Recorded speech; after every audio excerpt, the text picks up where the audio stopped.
राम राम जी मित्रों, स्वागत है आप सभी का हमारे यूट्यूब चैनल पर। आशा करती हूँ आप सभी कुशलमय व मंगलमय होंगे।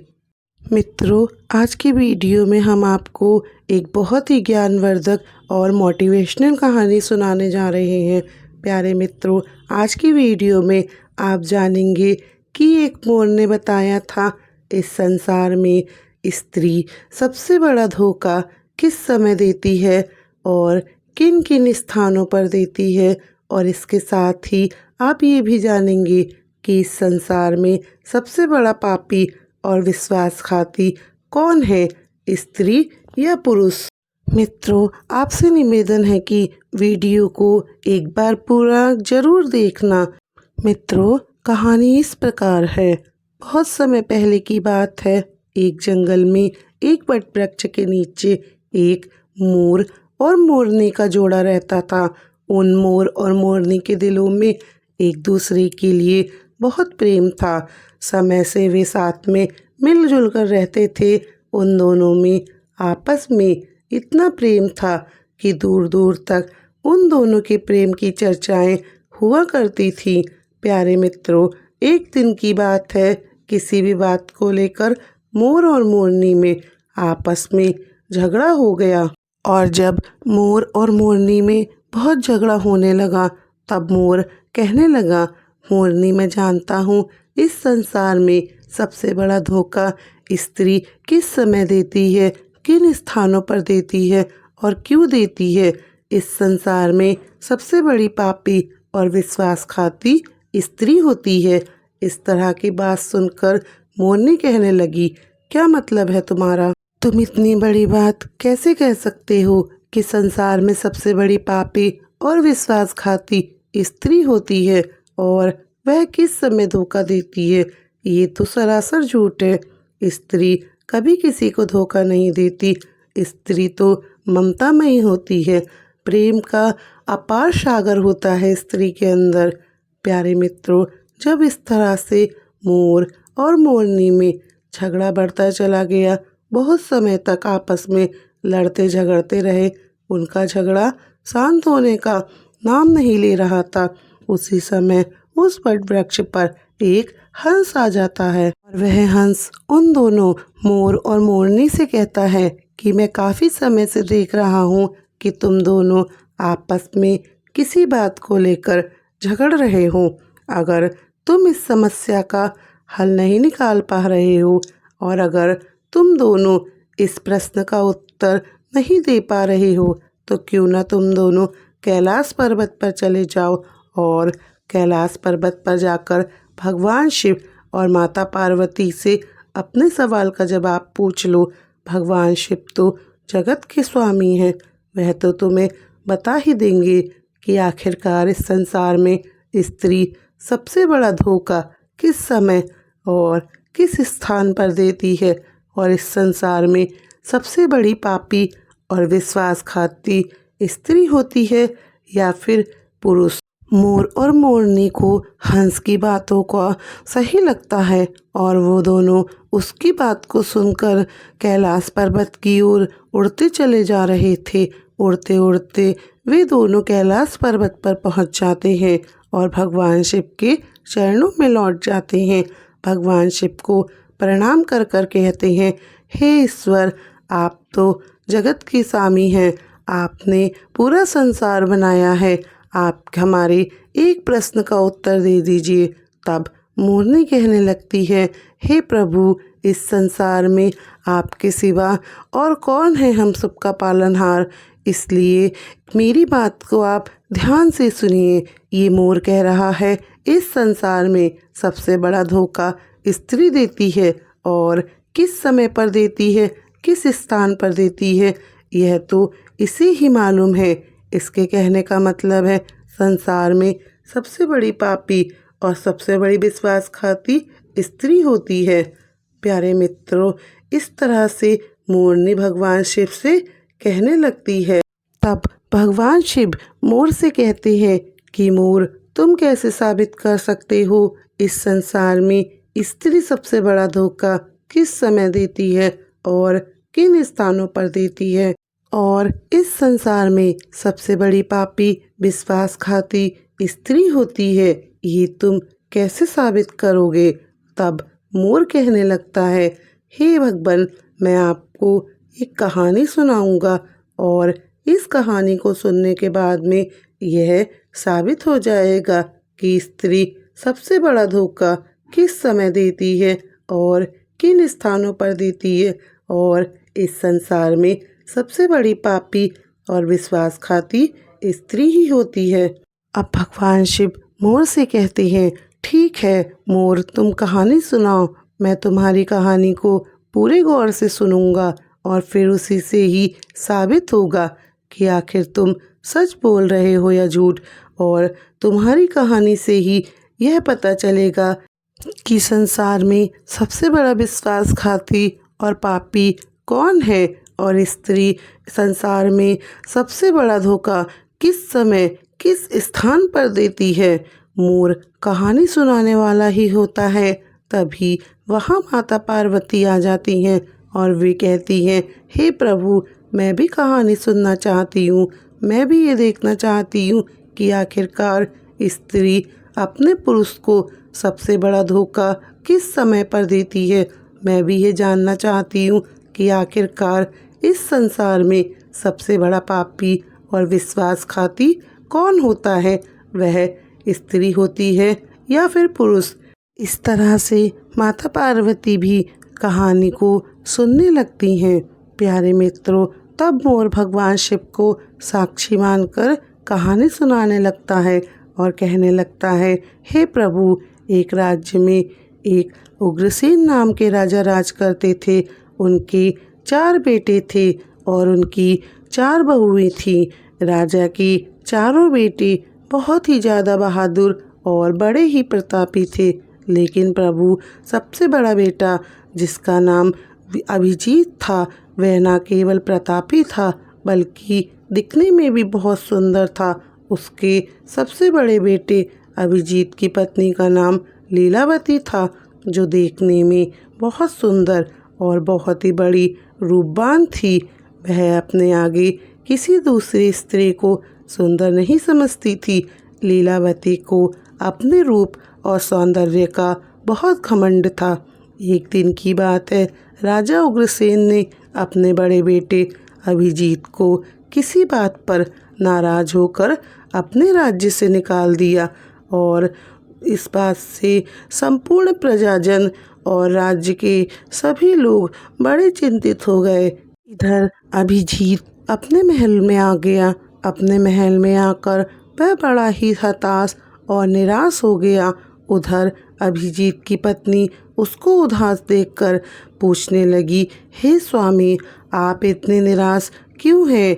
आखिर तुम्हें कौन सा दुख है? आखिर आपका चेहरा इतना मुरझाया हुआ क्यों है? आपका चेहरा इतना मुरझाया क्यों दिख रहा है? राजकुमार होकर भी आखिर आप इतने चिंतित क्यों हैं? तब उसी समय पर अभिजीत अपने मन में सोचता है कि मैंने बहुत बुरा किया है, मैं बहुत गलत हूँ, और वह अपने मन की सारी बातें अपनी पत्नी लीलावती को बताने लगता है। लीलावती को सारी बातें समझा देता है। अभिजीत की बातों को सुनकर उसकी पत्नी उसी समय पर मूर्छित हो जाती है, और जब वह मूर्छित हो जाती है तो अभिजीत बहुत घबरा जाता है, और फिर वह उसके मुंह पर जल की कुछ छींटे डालता है और सोचने लगता है, मैंने बहुत बड़ा गलत किया है जो इसको इतनी बड़ी बात बता दी। मुझे इसको इतनी बड़ी बात नहीं बतानी चाहिए। ये कहाँ इतनी नाजुक है, फूलों में तुलने वाली है। मैंने इसको इतनी गंभीर बात बता दी, इसके हृदय को बहुत बड़ा धक्का लगा होगा। तब राजकुमार अभिजीत उसको जल की छींचे डालता है। तब कहीं जाकर रानी लीलावती को होश आता है, और जब वह होश में आती है तो अपने पति अभिजीत से कहने लगती है, आप मुझ जाति को छोड़कर प्रदेश के लिए चले जाएंगे तो फिर भला मैं आपके बिना कैसे जी पाऊंगी स्वामी?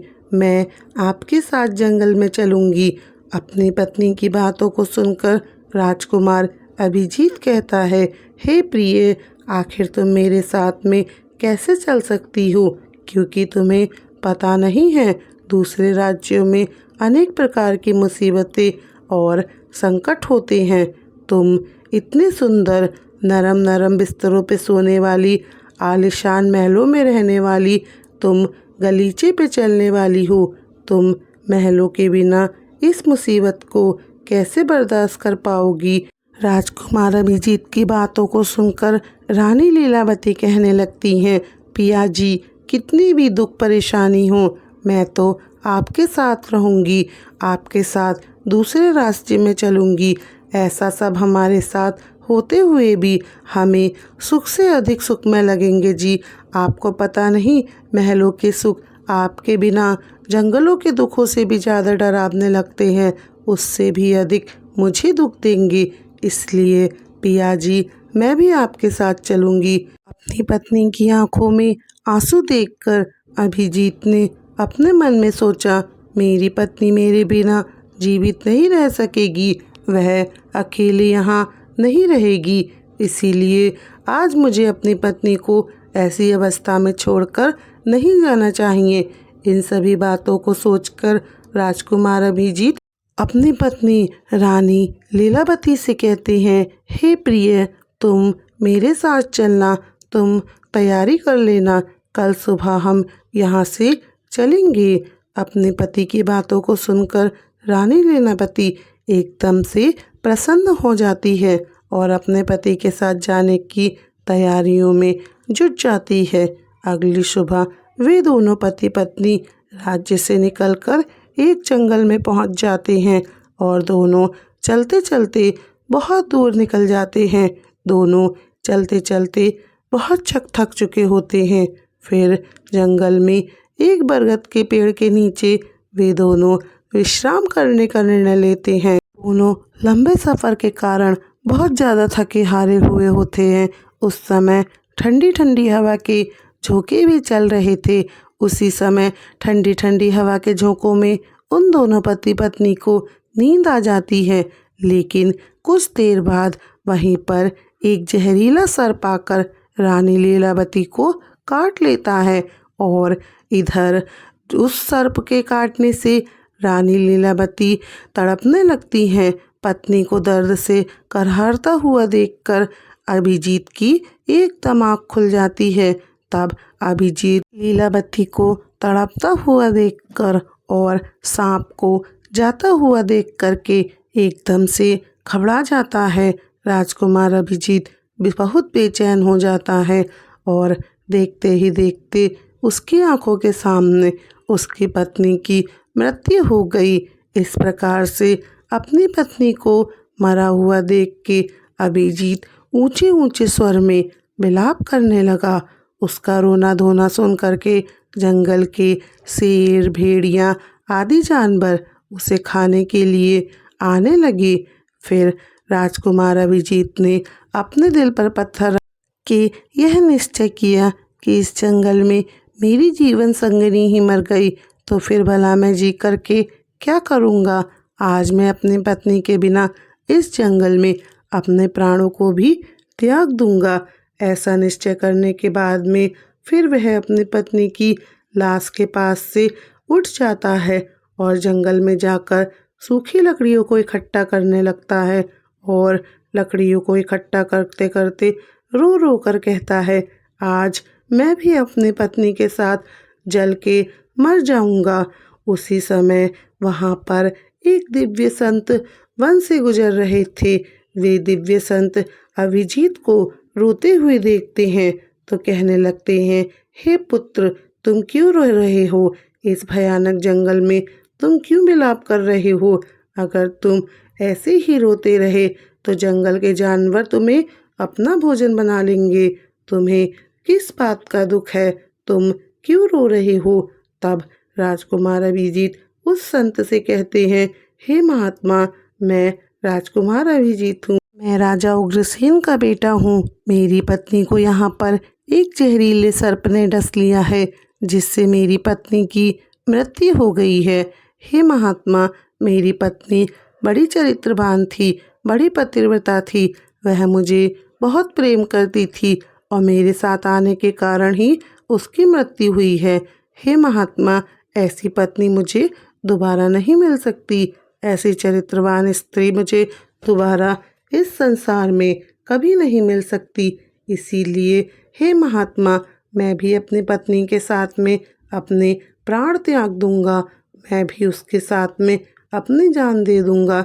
महात्मा, मेरे पिता ने मुझे अपने राज्य से निकाल दिया और इसीलिए मैं अपनी पत्नी के साथ इस जंगल में आया था और उस जगह पर आते आते मेरी पत्नी को एक जहरीले सांप ने डस लिया, जिसकी वजह भी मैं हूँ। अगर वह मेरे साथ ना आती तो शायद आज वह जीवित होती। तब महात्मा कहने लगते हैं कि हे राजकुमार, तू तो बड़ा ही मूर्ख है और अज्ञानी में है। यह संसार है, यहाँ तो इंसानों का आना जाना लगा ही रहता है। इस संसार में जितनी भी मनुष्य आए हैं, उन सभी मनुष्यों के लिए शरीर को त्यागना ही होता है। इस बात को तो तू भी जानता है। इस संसार में जो भी आता है वह अकेले ही आता है, कोई भी किसी के साथ नहीं आता और ना ही कोई कुछ लेकर आता है और ना ही कोई किसी के साथ जाता है। फिर तुम आज मूर्खों की तरह मेरे सामने खड़े होकर इस तरह की बातें कर रहे हो। महात्मा कहने लगते हैं, हे राजकुमार, अगर तुम जीवित रहोगे तो तुम इस तरह की कई रानियों को अपने पास प्राप्त कर सकते हो। इस तरह की कई रानियां तुम्हें फिर से मिल सकती हैं। आज तुम मेरी बात मान लो और अपने प्राण त्यागने का ख्याल अपने मन से निकाल दो। तब राजकुमार कहने लगता है कि नहीं महात्मा, मैं अपने प्राण जरूर दूंगा, क्योंकि ऐसी रानी मुझे इस संसार में नहीं मिल सकती। मेरी रानी बहुत ही चरित्रवान और पतिव्रता स्त्री थी। तब महात्मा कहने लगी, हे राजकुमार, तुम मेरे कहने पर मरने का विचार त्याग दो। तो तुम्हें मालूम नहीं है, इस मानव शरीर को पाने के लिए देवता भी दिन रात तत्पर रहते हैं। तो फिर तुम जानबूझकर इस शरीर को नष्ट क्यों करना चाहते हो? इस प्रकार से उस महात्मा के शब्दों को सुनकर राजकुमार कहने लगता है, महात्मा, आपने जो भी कहा है वह सब सत्य है, लेकिन मैं इतनी पतिव्रता पत्नी मुझे कहाँ से मिलेगी? इस जन्म में क्या अगले जन्म में भी मुझे ऐसे प्यार करने वाली पत्नी कहीं नहीं मिलेगी। इसीलिए आज मैं अपनी पत्नी के साथ में चलकर यही मर जाऊंगा। तब उसके बाद उस महात्मा ने अभिजीत के विचारों को सुनकर पूरी तरीके से जान लिया कि यह आज जीवित नहीं बचेगा। यह राजकुमार अपनी पत्नी के बिना नहीं रह सकता। तब महात्मा ने अभिजीत से कहा कि राजकुमार, तेरी पत्नी को जीवित करने का केवल एक ही उपाय है। अब तू मेरी बात को बड़े ध्यान से सुन ले। यदि तू इस उपाय को कर लेता है तो तेरी पत्नी भी पहले की तरह जीवित हो सकती है। तब अभिजीत महात्मा की बातों को सुनकर के जवाब देते हुए कहता है, महात्मा, आप जो भी कहेंगे वह सब मैं करने के लिए तैयार हूँ। कृपया करके आप मेरी पत्नी को जीवित कर दो। तब महात्मा ने जवाब दिया, राजकुमार, तुम्हारी रानी की आयु 20 वर्ष की थी, जो उसने बिता दी इतने लंबे सफ़र में। अब उसके बदले तेरी जो उम्र है वह है 70 वर्ष की। इसमें अभी तेरी आयु 30 वर्ष बीत चुकी है। तेरे जीवन में भी अभी 40 वर्ष बाकी हैं, यानी कि तू 40 साल और जीने का अवसर है तेरे पास। यदि तू अपनी पत्नी को अपनी आधी उम्र समर्पण कर देता है तो तुम दोनों की उम्र जो है वो एक समान हो जाएगी। यदि तुम इस बात को मान लो तो तुम्हारी पत्नी जल्द ही जीवित हो जाएगी। इस तरीके से उस महात्मा की बात को सुनकर राजकुमार अभिजीत कहने लगता है, मैं आपकी बात को मानने के लिए तैयार हूँ। फिर उसके बाद में महात्मा अभिजीत के हाथ में जल देता है और उस जल को रानी के पैरों में डालने के लिए कहता है और कहता है, तुम संकल्प लो कि मैं अपनी 20 वर्ष की आयु अपनी रानी को दान करता हूँ। राजकुमार अभिजीत ने यह संकल्प लिया। वह अपनी 20 वर्ष की आयु अपनी पत्नी रत्नावती को दान कर रहा था। उसी समय दिव्य संत कहने लगे, हे राजकुमार, पहले मेरी एक बात को बड़े ध्यान के साथ समझ लेना। इसमें तुम्हें गुप्त रहस्य ही मिलेगा जिसे समझना तुम्हें बहुत जरूरी है। अभी तो तुझे तेरी रानी की आवश्यकता है तो तुम जल डालकर उसे बचा सकते हो, लेकिन भविष्य में तुम्हें अपनी पत्नी की आवश्यकता नहीं पड़ती है तो कुछ भी नहीं बिगड़ा है। तुम संकल्प को वापस ले सकते हो और जब तुम संकल्प को वापस ले लेते हो उसी क्षण में तुम्हारी पत्नी की मौत हो जाएगी। उसी क्षण इसकी मृत्यु निश्चित है। परंतु राजकुमार, एक बात को तुम हमेशा याद रखना, इस संकल्प को वापस लेने की बात अपनी रानी से कभी मत कहना, नहीं तो तुम अपने संकल्प को वापस नहीं ले सकोगी। वे महात्मा कहते हैं, हमेशा याद रखना, मनुष्य को जीवन में कुछ बातें छुपा के रखनी चाहिए, क्योंकि कभी कभी ये कुछ बातें काम आ सकती हैं। तो ऐसा कहकर राजकुमार अभिजीत ने अपनी पत्नी पर अचल छिड़क दिया। अपनी 20 वर्ष की आयु दान दे दी। राजकुमारी लीलावती वहाँ पर उठ खड़ी हुई। उधर महात्मा वहाँ से अंतर्ध्यान हो गए। उसी क्षण राजकुमार अभिजीत अपनी पत्नी से कहता है, हे प्रिय, आप तो सो गई थी, आपको जगाया नहीं। आप इतनी थकी हारी हुई थी, इसीलिए मैंने तुम्हें जगाने की कोशिश भी नहीं करी। राजकुमार अभिजीत ने अपनी पत्नी से सारी बातें छुपा ली कि उसे सांप ने काट लिया था और वह मर गई थी, और अभिजीत ने अपनी पत्नी से इस रहस्य को गुप्त ही रखा।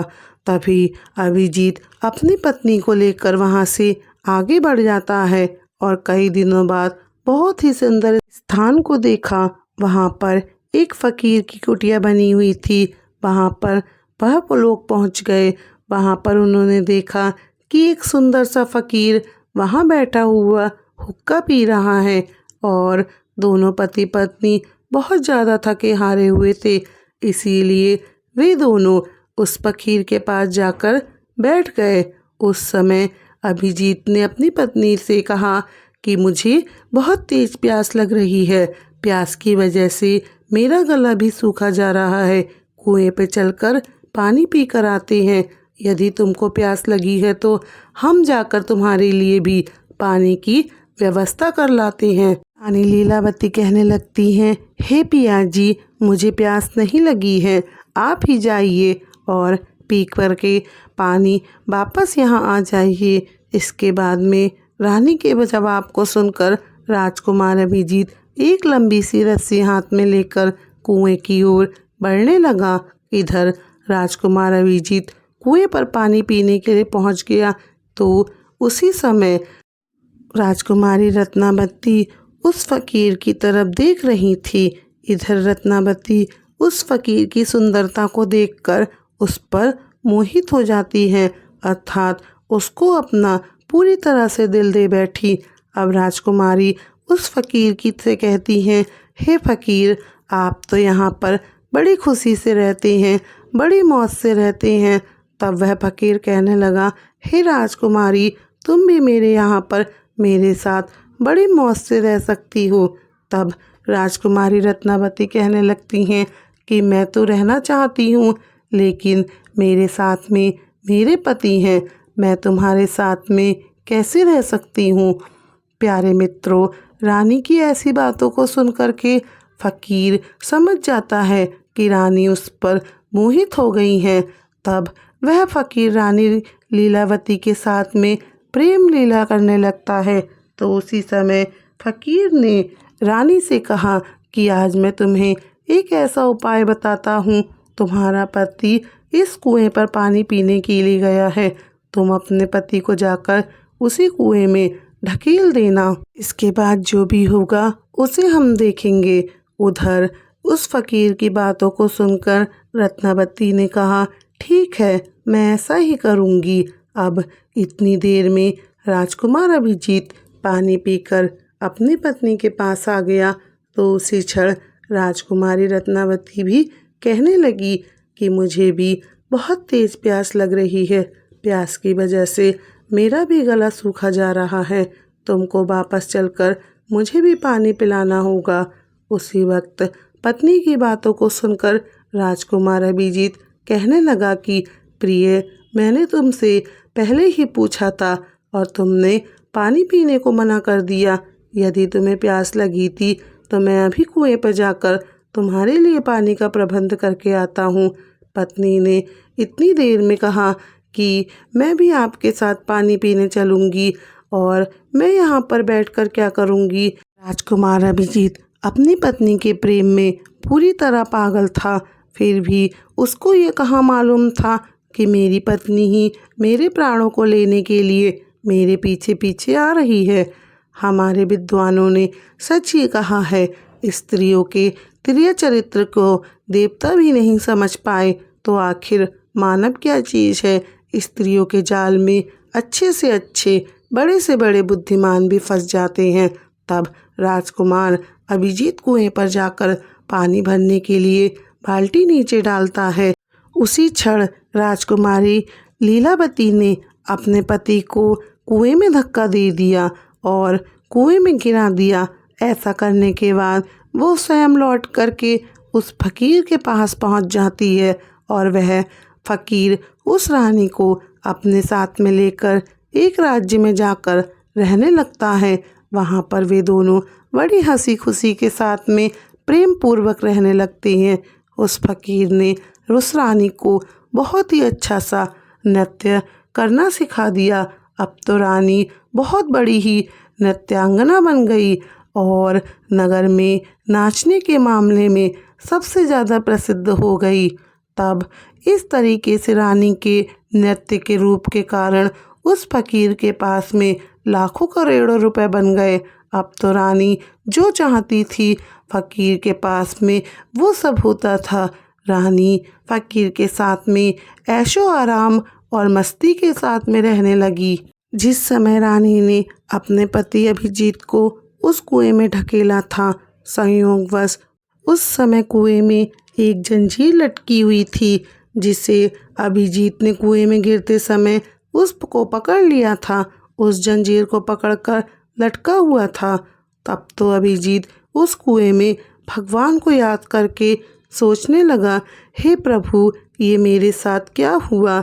अब कुछ देर बाद एक बंजारों की टोली वहाँ से आ रही थी। उन बंजारों के झुंड में एक बंजारा अपनी बाल्टी लेकर उस कुएं की ओर बढ़ने लगा तो कुएं के नज़दीक आकर उसने अपनी बाल्टी को कुएं में पानी भरने के लिए डाला तो उसी समय पर अभिजीत ने उस बाल्टी को अपने हाथों से पकड़ लिया। अब तो बंजारा इस दृश्य को देखकर एकदम चौंक गया और उसने पूछा, भाई आखिर तुम कौन हो। तब राजकुमार अभिजीत ने जवाब दिया, भाई मैं बहुत बड़ी मुसीबत का मारा हूँ, कृपया करके मुझे यहाँ से निकालो, मेरी जान बचा लो। यदि आज तुमने मेरी जान बचाई तो मैं तुम्हारा एहसान पूरी ज़िंदगी भर नहीं भूलूँगा।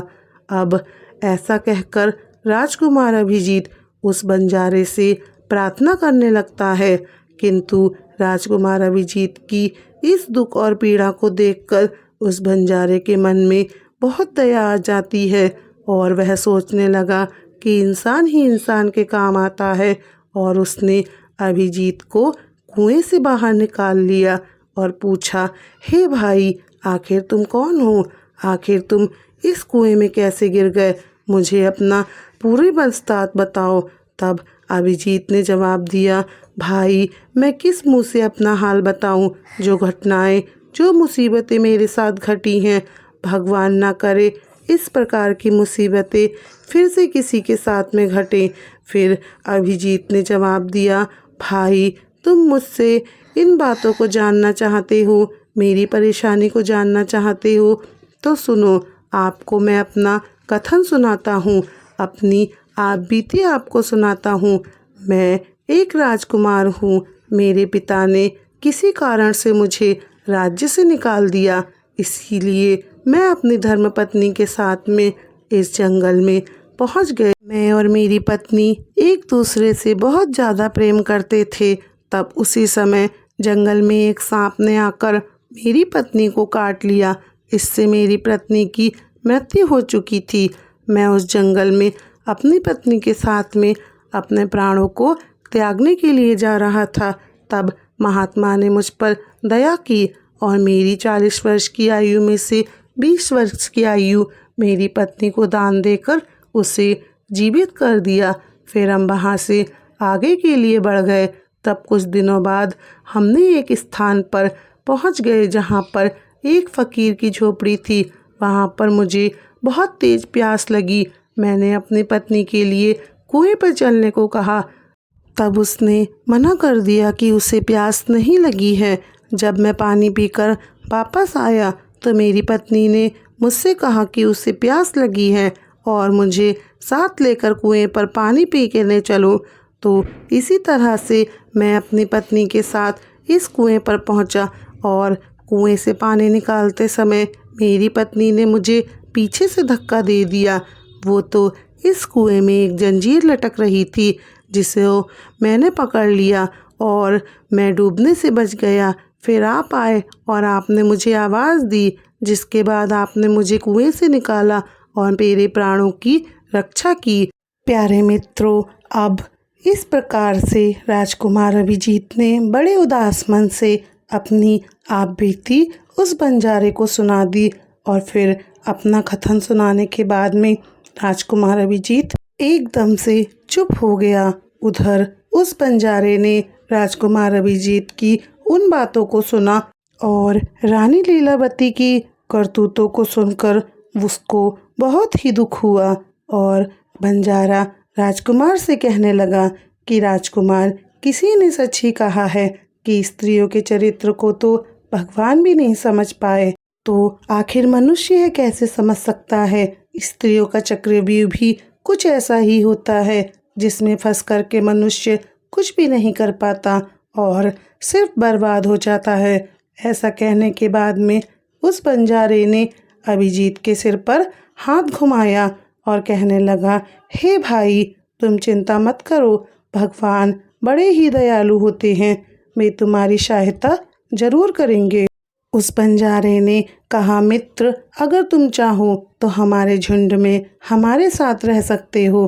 तब बंजारे की बातों को सुनकर अभिजीत उस बंजारे के साथ में ही रहने के लिए सहमत हो गया। फिर उन बंजारों की सहायता से वह राजकुमार उसी राज्य में जा पहुंचा जहां पर उसकी पत्नी लीलावती और वह फकीर रह रहे थे। उस राज्य को देख करके अभिजीत ने बंजारे से कहा, हे भाई, मेरी इच्छा है, मैं कुछ दिन इस राज्य में रहना चाहता हूँ।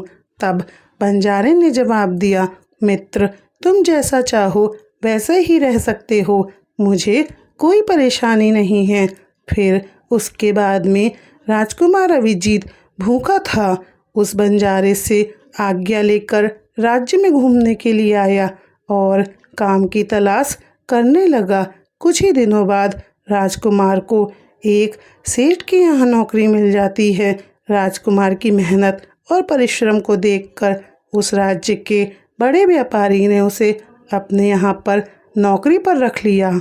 इस तरह से राजकुमार अभिजीत उस व्यापारी के यहाँ पर काम करना शुरू कर देता है और बड़ी मेहनत और लगन के साथ अपने कर्तव्यों का निर्वहन शुरू कर देता है।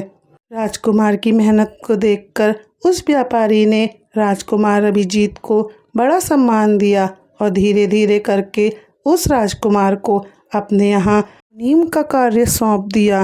राजकुमार अभिजीत के दिन बड़ी हंसी खुशी के साथ में कटने लगे थे। अब एक दिन की बात है, उसी नगर के राजा के यहाँ पर राजकुमार अभिजीत की जो पत्नी थी वह नृत्य कला का वहाँ पर प्रदर्शन प्रस्तुत करने के लिए आ रही थी।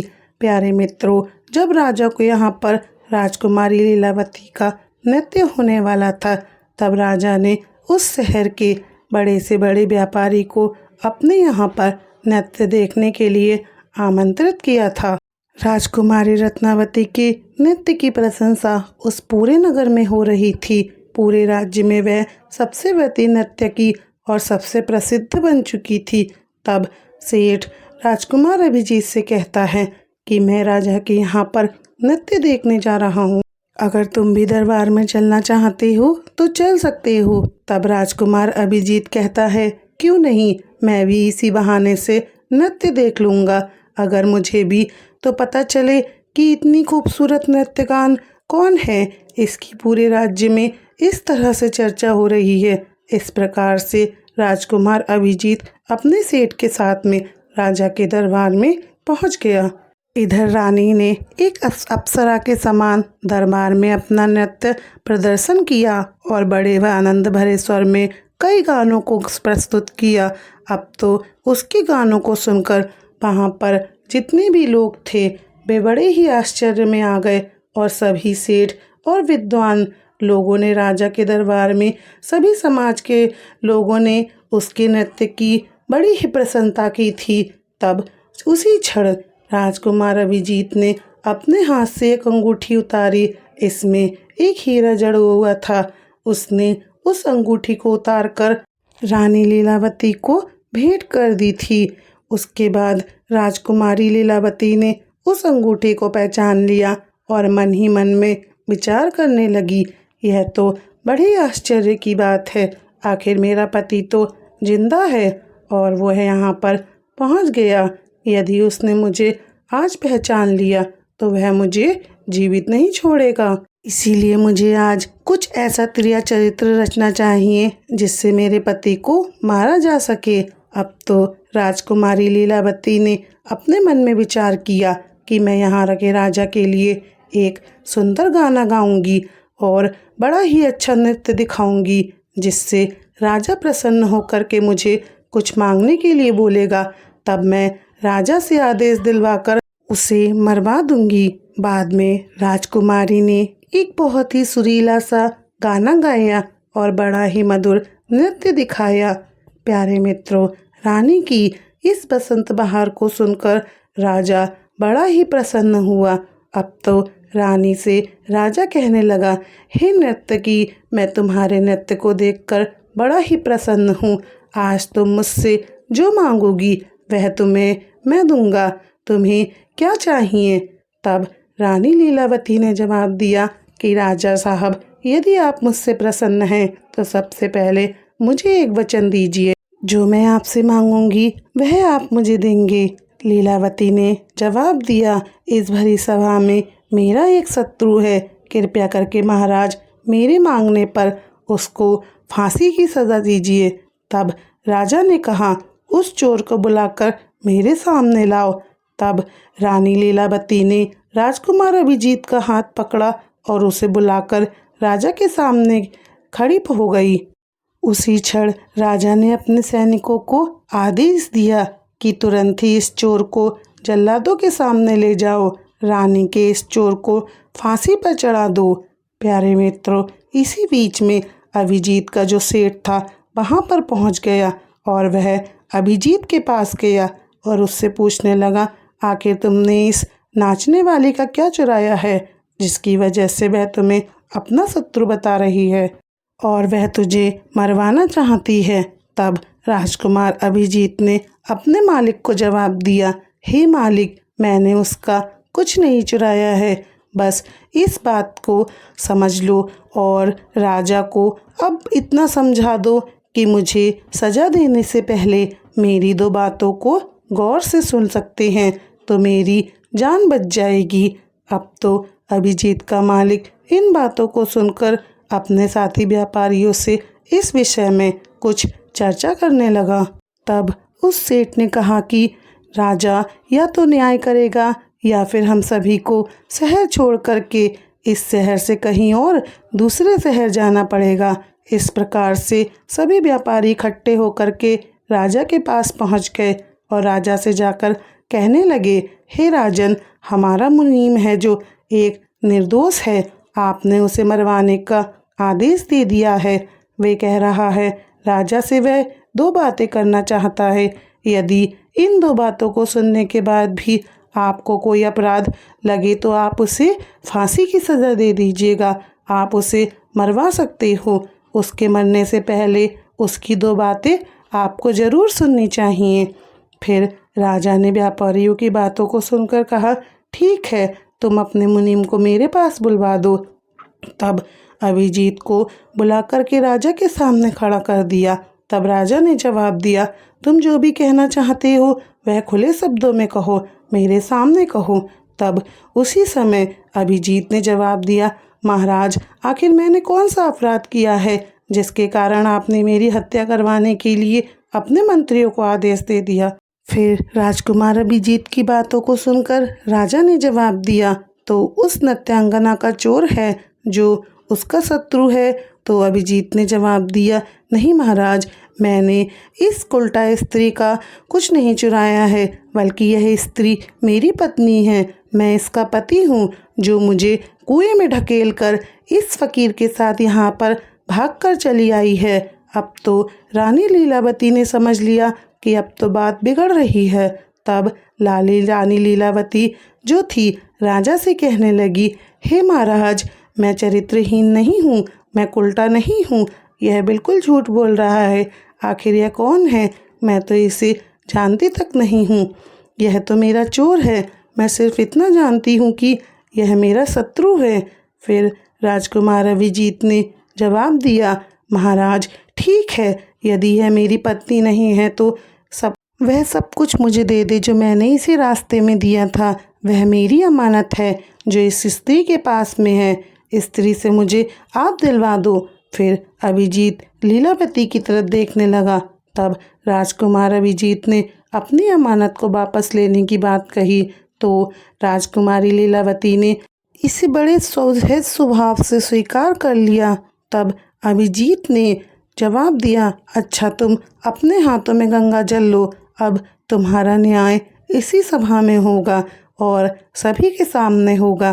तब राजकुमारी लीलावती ने जल लेकर जमीन पर डाल दिया और कहा, वही वस्तु है जो तुमने मुझे दी थी और मैं इसे आज तुम्हें वापस कर रही हूँ। तब उसी क्षण राजकुमार अभिजीत ने अपने हाथों में जल लिया और जल लेकर के यह बात कही कि मैंने जो कुछ भी चीज़ अपनी रानी को दी थी वह मैं वापस ले रहा हूँ। और अपने हाथों से गंगा जल ले लिया और उसी वक्त रानी लीलावती ने अपने हाथों में गंगा जल ले लिया और कहा कि मुझे रास्ते में जो भी वस्तु इसने दी है, मैं इसकी वस्तु इसके कहने के अनुसार आज इसे वापस कर रही हूँ। जैसे ही उसने अपने हाथों से जल छोड़ा, उसी क्षण रानी के शरीर से प्राण निकल गए। इस दृश्य को देखकर वहाँ के लोग जो भी थे सब एकदम से आश्चर्यचकित हो गए। राजा के लिए भी यह बहुत बड़ी चिंता की विषय की बात थी। तब राजा ने अभिजीत से कहा कि आखिर यह क्या हो रहा है, मुझे सच्चाई बताओ, सच्चाई क्या है। तब उसी क्षण राजकुमार अभिजीत ने अपनी कहानी सुनाई और अपने जीवन की सभी घटनाओं को क्रम से बताते हुए उस राज्य से निकल जाने से लेकर तक अब तक की सभी घटनाओं को उसने सुना दिया। और राजा ने भी बड़े ध्यान के साथ में सुना। राजा ने पूरी कहानी को सुन करके अभिजीत को अपने गले से लगा लिया और उसके बाद में राजा ने अपनी पुत्री का विवाह अभिजीत के साथ में करवा दिया। तभी इधर मोर कहने लगा, हे प्रभु, आज मैंने आपको जो कहानी सुनाई है, इस कहानी को सुनने के बाद में मैं भी स्त्रियों से घृणा करने लगा हूँ और मैं दावे के साथ कह सकता हूँ कि इस संसार में स्त्री जो है पुरुषों से भी अधिक ज़्यादा पापी और धोखेबाज होती है। इसके साथ ही विश्वासघाती होती है। और उस समय उस मोर ने यह कहानी माता पार्वती और भगवान शिव को सुनाई तथा यह बताया कि स्त्री ही होती है जो पुरुषों की तुलना में ज़्यादा अधिक विश्वासघाती और पापी होती है। इस कहानी को सुनने के बाद में भगवान शिव और माता पार्वती एकदम से हैरान रह गए। तब माता पार्वती कहने लगी कि मुझे लगता है यह मोर सच कह रहा है। स्त्री तो किसी में से ही एक दो सच्ची और ईमानदार होती हैं और चरित्रवान पतिव्रता निकलती हैं, परंतु इसके अलावा पुरुषों में भी कुछ ऐसे प्राणी होते हैं जो पापी और विश्वासघाती होते हैं। भगवान शिव ने पूछा कि मोरनी, तुम इस बात को कैसे सिद्ध कर सकती हो कि पुरुष भी सबसे बड़ा पापी और विश्वासघाती होता है? वह किस समय पर धोखा देता है और किन स्थानों पर अपनी पत्नी का सबसे बड़ा दुश्मन बनता है? भगवान शिव की बातों को सुनने के बाद में मोरनी कहने लगी, हे प्रभु, मैं भी आपको एक छोटी सी कहानी सुनाना चाहती हूँ, जिससे साफ साफ मालूम होता है कि स्त्री की चरित्र की तुलना में पुरुष सबसे ज़्यादा पापी और दुराचारी होते हैं और धोखेबाज भी होते हैं। तभी मोरनी भी भगवान शिव और माता पार्वती को साक्षी मानकर कहानी कहना प्रारंभ करती है। मोरनी कहने लगती है, हे प्रभु, एक नगर में एक सेठ रहा करता था। उस सेठ का एक लड़का था। वह लड़का दिन रात जुए की बाजी और सट्टा खेलता था। सेठ के खूब समझाने के बावजूद भी वह लड़का नहीं समझता था। अंत में सेठ उसको समझा कर मृत्यु को प्राप्त हो गया, लेकिन वह लड़का नहीं समझा। अब पिता की मृत्यु के बाद वह लड़का और भी ज़्यादा स्वतंत्र हो गया। अपने पिता की सारी जमीन जायदाद पूंजी सट्टे में फूंक दिया। सट्टेबाजी में पूरी जमा पूंजी को लगा दिया और बर्बाद हो करके जमीन दौलत जायदाद सब कुछ बेच करके बस सट्टेबाजी में लगा गया और गांव छोड़कर चला गया। जब वह लड़का गांव छोड़कर निकल जाता है तो दोबारा उस गांव की तरफ नहीं घूमता। एक बार की बात है, वह लड़का घूमते घूमते एक नगर में पहुंच जाता है। उस नगर के राजा के महल के सामने जाकर बैठ जाता है। राजा उस लड़के को देखता है और देखने के बाद राजा सोचने लगता है कि यह लड़का बड़ा ही सुंदर है। हो सकता है या तो किसी सेठ का लड़का हो या किसी राजा का लड़का हो सकता है। इसी बात को सोचकर राजा उस लड़के को अपने पास बुलाता है। सैनिक उस लड़के को राजा के पास लेकर आते हैं। राजा उस लड़के से पूछता है, भाई, तुम कौन हो और कहाँ से आए हो? दिखने में तो बहुत ही सीधे साधे से लगते हो। तुम कौन हो और किस कारण से हमारे राज्य में आए हो? तुमको क्या परेशानी है? तब लड़का राजा को जवाब देता है। वह कहता है, राजा जी, मैं एक बहुत बड़ा व्यापारी हूँ। रास्ते में कुछ गुंडों ने मुझे मिलकर लूट लिया, मेरा सामान लूट लिया और मैं यहाँ पहुँच गया हूँ। लड़के की इन बातों को सुनकर राजा उस लड़के पर विश्वास कर लेता है। लड़का राजा से कहता है कि राजा साहब, मेरा सामान लुटेरों ने लूट लिया है, मेरे पास कुछ नहीं है। मेरे पास इस वक्त 2 वक्त के खाने के लिए भी पैसे नहीं हैं। मेरे पास ऐसा कुछ नहीं बचा है, को सब कुछ लुटेरों ने लूट लिया। मुझे मेरे गांव जाने के लिए भी पैसे नहीं हैं। राजा उस लड़के की सभी बातों को ध्यान से सुनता है और उस लड़के से कहता है, यदि तुम बुरा ना मानो तो तुम हमारे यहाँ रह सकते हो।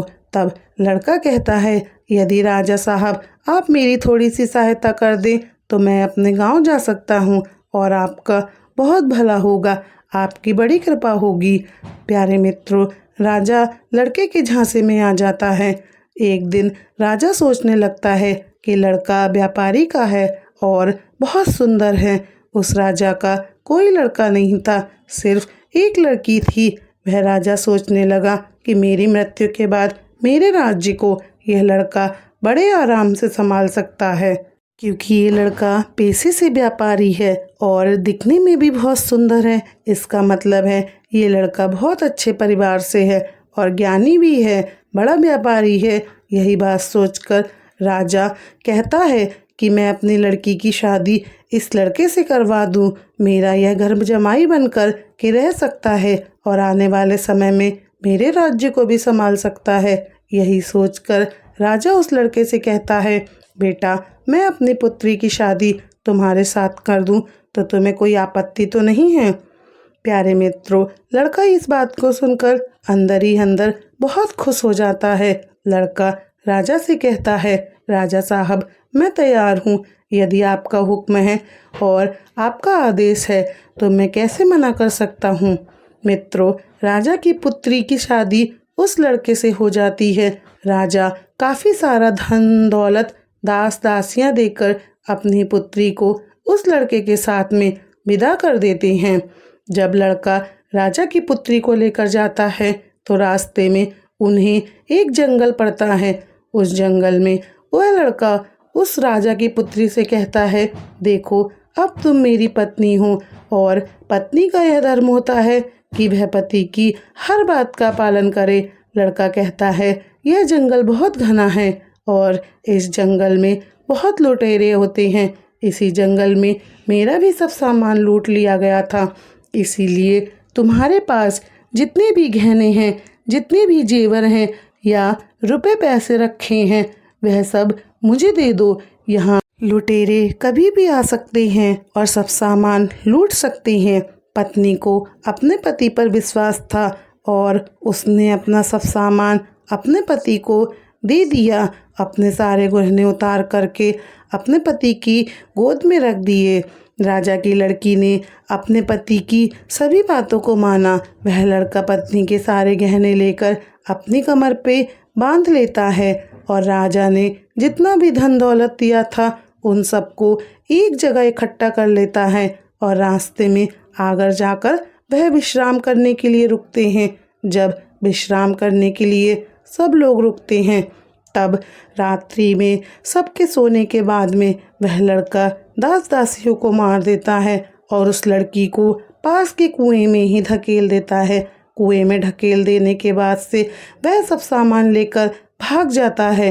लड़का सोचता है कि सबको मार दिया, पत्नी को कुएं में ढकेल दिया, अब तो पत्नी भी खत्म हो जाएगी और मैं इन पैसों से बड़े आराम से अपना जीवन व्यतीत करूँगा, खूब जुए में बाजी करूँगा, खूब सट्टा लगाऊँगा। यही सोच करके लड़का वहाँ से सारा सामान लेकर भाग जाता है। प्यारे मित्रों, लेकिन उस लड़के की पत्नी कुएं में गिरने से खत्म नहीं हुई थी। उसने कुएं में एक डाल को पकड़ लिया था और जोर जोर से चिल्ला रही थी, मुझे कुएं से बाहर निकालो। तभी कुछ लोग वहां से जा रहे थे। उन्होंने उस लड़की की आवाज़ सुनी और उस लड़की को कुएं से बाहर निकाल लिया। लड़की वापस अपने राज्य में अपने पिता के घर पर पहुंच जाती है और उस लड़की का पिता उस लड़की से पूछता है, पुत्री क्या हुआ, तुम वापस कैसे चली आई? तब वह लड़की कहती है, पिताश्री रास्ते में हमें कुछ गुंडे मिल गए थे और गुंडों ने हमारे साथ दुर्व्यवहार किया, सभी दास दासियों को खत्म कर दिया, मुझे कुएं में ढकेल दिया और मेरे पति का कोई पता नहीं है। प्यारे मित्रों, वह लड़की पतिव्रता थी, इसीलिए उसने उस घटना के बारे में अपने पिता को कुछ नहीं बताया। कुछ समय बाद वह लड़की अपने पिता के घर पर रहने लगी। कुछ समय निकलने के बाद वह लड़का फिर से उस राजा के द्वार पर आता है और अपने ससुर के राज्य में आता है। प्यारे मित्रों, वह जितना भी धन लूट के ले गया था उसने सब आज़ादी से सट्टेबाजी में उड़ा दिया। जब एक भी पैसा उसके पास नहीं बचा तो लड़का फिर से अपने ससुर के पास आता है और सोचने लगता है, अपने ससुर से जाकर यह कहूँगा, ससुर जी आप नाना बनने वाले हो। इस बात को सुनकर ससुर जी फिर से मुझे बहुत सारा धन देंगे और इस धन से फिर से मैं अय्याशी करूँगा। यही सोचकर लड़का फिर से उस राजा के द्वार पर आता है, लेकिन उस लड़के को द्वार पर ही उसकी पत्नी मिल जाती है। वह लड़की अपने पति को देखकर पहले तो थोड़ा गुस्सा होती है और बाद में अपने पति को बुलाकर कहती है, देखो जी, मैंने अपने पिता से ऐसे कोई बात नहीं कही है। मैंने अपने पिता से यह कहा है कि हमें रास्ते में कुछ लुटेरों ने लूट लिया और सारे दास दासियों को मार दिया और मुझे कुएं में ढकेल दिया। मेरे पति का कुछ अता पता नहीं है, यही बात आप भी मेरे पिता से कहना।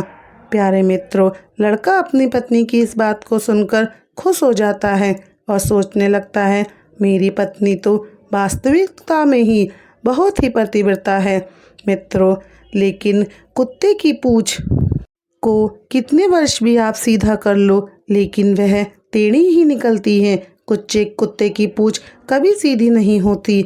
इसी तरीके से यह लड़का भी कभी सीधा नहीं हो सकता। यह लड़का फिर से राजा के पास जाता है और जो बातें उसकी पत्नी ने उससे कही वही बातें राजा से कहता है। मित्रों, लड़के की बात पर राजा फिर से विश्वास कर लेता है। फिर लड़का अपनी पत्नी से कहता है, देखिए, मैंने आपको बहुत दुख दिया है, लेकिन अब मैं आपको लेने आया हूँ। मुझे अपनी गलती का बहुत एहसास है। पता नहीं मुझे ऐसा क्या हुआ था जो मेरे साथ में मैंने आपके साथ इतना गलत व्यवहार किया, लेकिन अब मुझे मेरी गलती का एहसास हो गया है। मैं आपको लेने के लिए आया हूँ। आपको कल सुबह प्रातः ही काल मेरे साथ में चलना होगा। मैं यहाँ से आपको लेकर के अपने घर चलूँगा। आप तैयार रहिएगा। अब काफ़ी रात हो चुकी है, आप जाकर सो जाइए। मित्रों, जब सब घर वाले सो जाते हैं, राजा सो जाता है, उसकी पत्नी सो जाती है, तब वह लड़का आधी रात को उठता है और राजा की तलवार से ही राजा की गर्दन काट देता है और बाद में उसी तलवार से अपनी पत्नी की भी गर्दन काट देता है। सबको मारने के बाद वह वहाँ से सारा धन और अपनी पत्नी के गहने चुराकर अपने गांव लौट आता है और इस प्रकार से मोरनी कहने लगती है, हे प्रभु, अब आप ही बताइए, इस संसार में सबसे बड़ा पापी और विश्वासघाती कौन है? अब न्याय आपके हाथ में है। आप ही बताइए कि संसार में सबसे बड़ा पापी और विश्वासघाती कौन है? स्त्री है या पुरुष है? तब भगवान शिव कहने लगते हैं, मैंने तुम दोनों की कहानी को बहुत ध्यानपूर्वक सुना है। दोनों का ही न्याय करता हूँ। सच में संसार में स्त्री पुरुष के बीच में सबसे ज़्यादा पापी और विश्वासघाती कौन होता है, यह तो स्पष्ट करना मुश्किल है। तब भगवान शिव कहते हैं, बिना किसी शंका के यह सत्य है कि इंसान की सोच जब उसके स्तर से नीचे गिर जाती है तो वही इंसान पापी और विश्वासघाती हो जाता है, फिर चाहे वो स्त्री हो या पुरुष। फिर मनुष्यों को किसी भी प्रकार का पाप करने से पहले यही सोचना चाहिए कि वे क्या कर रहे हैं, वे जो कर रहे हैं वह सही है या फिर गलत है। पापी और विश्वासघाती होने के लिए मनुष्यों में कोई जाति नहीं होती। उस इंसान की सोच और प्रीति का भाव ही परिणाम होता है। प्यारे मित्रों, वास्तव में इंसान की सोच ही उसके स्तर से नीचे गिर जाती है तो वही इंसान पापी और विश्वासघाती बन जाता है, चाहे वो स्त्री हो या फिर पुरुष हो। प्यारे मित्रों, इस प्रकार से भगवान शिव उस मोरनी का न्याय करते हैं। मित्रों, उम्मीद करती हूँ यह कहानी आपको अच्छी लगी होगी। मित्रों, यह थी आज की कहानी, आज की वीडियो। अगर आप ऐसी ही रोचक कहानियों का और भक्ति कहानियों का, इस तरह की राजा महाराजा कहानियों का अधिक से अधिक लाभ लेना चाहते हैं तो इस वीडियो को लाइक करके हमारे चैनल को सब्सक्राइब कर लेना और इस वीडियो को अपने दोस्तों एवं परिवारजनों के साथ में ज़रूर शेयर करना। और दोस्तों, अगर आप भी मेरी तरह भगवान श्री राम जी के भक्त हैं तो कमेंट बॉक्स में सच्ची श्रद्धा से जय श्री राम अवश्य लिखें। मित्रों, आप सभी को हमारी राम राम जी।